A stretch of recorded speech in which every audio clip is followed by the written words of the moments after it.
Hi, I'm Avery Miller, and today I'm going to be reviewing The House on Mango Street by Sandra Cisneros. So I read this on my Kindle. I got a new Kindle. I'm really excited about it.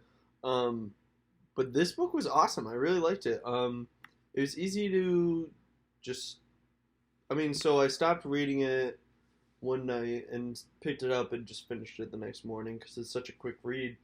But you can really just pick up wherever and read from there. And I think I'm going to. It's really, I don't know, like a lot of I bookmarked a lot of the little chapters, I guess you would call them. But each one's like its own story, and it reads really, really well and smoothly. And I wish that I did just read it all in one sitting, but um, reading into was fine.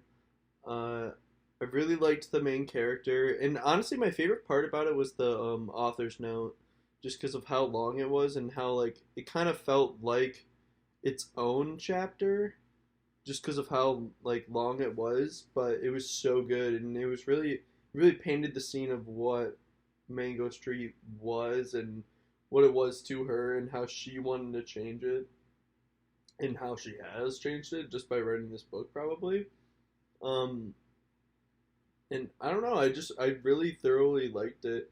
It hit on a ton of important parts, like the sexualization of like younger females, like the chapter with um where the girls are wearing heels like for the first time, and they were just like walking around, and a homeless man was like, "I'll give you $1 if you give me a kiss." Like, oof.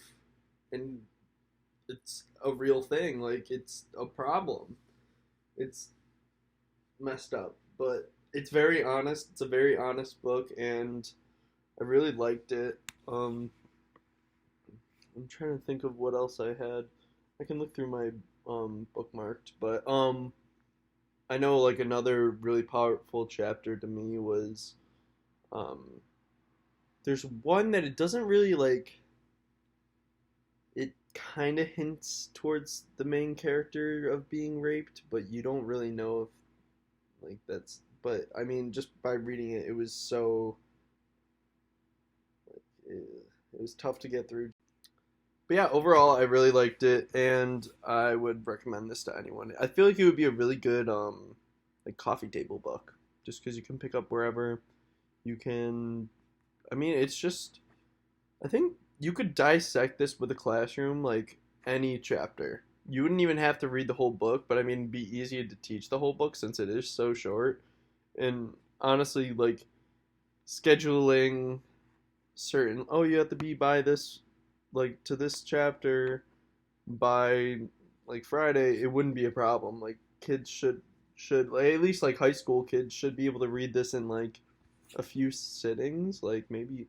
And so a lot of kids I think would move on past what you would schedule them for, and then middle school, I think this would be kind of a I think it would be appropriate for maybe eighth graders. It does deal with a little bit of heavy subjects, but that's the age that these kids are at, and they're being exposed to it. So you kind of got to think, okay, if this is happening to them, and you can read that it's wrong, and if this is happening to anyone else in the classroom, maybe it'll give them the voice to be able to tell someone. And I think that that would be probably the most important takeaway from it. But yeah, overall, it was a quick read, and I'm looking forward to my